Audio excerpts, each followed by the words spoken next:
আহমেদ ভুইয়া, জনাব নেসর আহমেদ ভুইয়া, ওনাকেও আমি মঞ্চে আসার জন্য আহ্বান করছি। জনগণের সেবার জন্য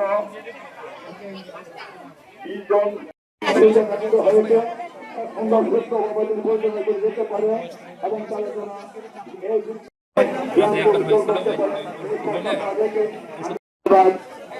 মুক্তিযোদ্ধা জনাব আমি আহ্বান করব আমাদের আমন্ত্রিত অতিথিবৃন্দ।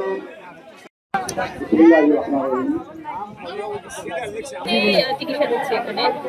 আজকে আমার বাবা বীর মুক্তিযোদ্ধা, বিশিষ্ট সমাজসেবক, শিক্ষানুরাগী জনাব মোহাম্মদ আরিফুল ইসলাম ভুইয়ার স্মরণে আমরা একটি ফ্রি হেলথ ক্যাম্পের আয়োজন করেছি এবং এই জন্য আমরা আমাদের গ্রামের এবং আমাদের আশেপাশের এবং নবীনগর জেলার সব গ্রামের রোগীদের আমরা স্বাস্থ্যসেবা দেওয়ার জন্য একটি ফ্রি হেলথ ক্যাম্পের আয়োজন করেছি এবং সেজন্যই আমরা ভাই বোনেরা, আমরা যেহেতু ডাক্তার, আমরা সবাই এসেছি এবং আমাদের আরও পরিচিত কিছু ডক্টর এসেছেন এবং এখানে আরও কিছু স্বাস্থ্যসেবা দেওয়া হচ্ছে, যেমন রোগীদের কিছু free check up, blood pressure, blood sugar, এগুলো চেক আপ করা হবে এবং কিছু ফ্রি ওষুধের ব্যবস্থা করা হয়েছে।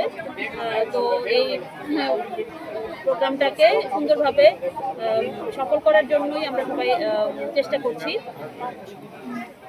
এই ধরনের যদি ফ্রি মেডিকেল ক্যাম্প বাংলাদেশের প্রত্যন্ত এলাকায় যদি দেওয়া যেত, সেক্ষেত্রে তো আসলে সহকারী অধ্যাপক, রেডিয়েশন অনকোলজি, একজন ক্যান্সার বিশেষজ্ঞ। আমি এই গুড়িগ্রামেরই সন্তান। আমার বাবা বীর মুক্তিযোদ্ধা মোহাম্মদ আরিফুল ইসলাম ভুইয়া, ওনার ভিতরে একটা স্বপ্ন বা একটা আশা আকাঙ্ক্ষা জিজ্ঞাসা ছিল। কারণ একটা সময় আমার দাদু বা আমার ফুফু বা তারও আগে যারা ছিলেন, তারা খুব অল্প চিকিৎসা বা বিনা চিকিৎসায় মৃত্যুবরণ করেছেন। যেমন আমার একজন চাচাকে জন্ম দিতে যায় আমার যে দাদু, তিনি মারা গেছেন, চাচাও মারা যান। তো এই যে সিচুয়েশনটা থেকে আমার বাবার ভিতরে একটা তীব্র আকাঙ্ক্ষা বা তীব্র একটা উত্তেজনা যে না, আমার এই গ্রামের মানুষ সেই ব্রাহ্মণবাড়িয়া থেকে কত দূরে এই নবীনগরে সবচেয়ে পূর্ব দিকে এই জায়গার মানুষগুলোকে যেন একটা স্বাস্থ্যসেবার আওতায় আনা যায়। এই জন্য তিনি একে একে তার 4 জন সন্তানকেই তিনি এভাবে ডাক্তার বানিয়েছেন। তারপরে তারা বিবাহ সূত্রে তারা আবার 8 জন আমরা সবাই ডাক্তার হয়েছি। বাবার মনের যে একটা আশা যে আমার সন্তানরা আমার দেশে আসবে, আমার বাড়িতে আসবে এবং মানুষকে সেবা দিবে, এই জন্য আজকে আমরা এই প্রোগ্রামের আয়োজন করেছি। আমি একজন ক্যান্সার বিশেষজ্ঞ হিসেবে বলবো যে বর্তমানে বাংলাদেশে ক্যান্সারের অবস্থাটা খুব প্রাদুর্ভাবের মতো অবস্থা, অর্থাৎ এত ব্যাপক হারে ছড়িয়ে পড়েছে যে এখন যদি আমরা ক্যান্সারের ব্যাপারে সচেতন না হই, তাহলে এটার ব্যাপক একটা আমাদের বিপর্যয় ডেকে আনবে। কারণ আমরা এখন দেখতে পাচ্ছি যে অনেক ইয়াংদের মধ্যে ক্যান্সারের প্রভাব খুব বেশি। যেমন এইমাত্র আমি একজন রোগী দেখলাম, মাত্র 32 বছর বয়সের একজন ছেলে, তাকে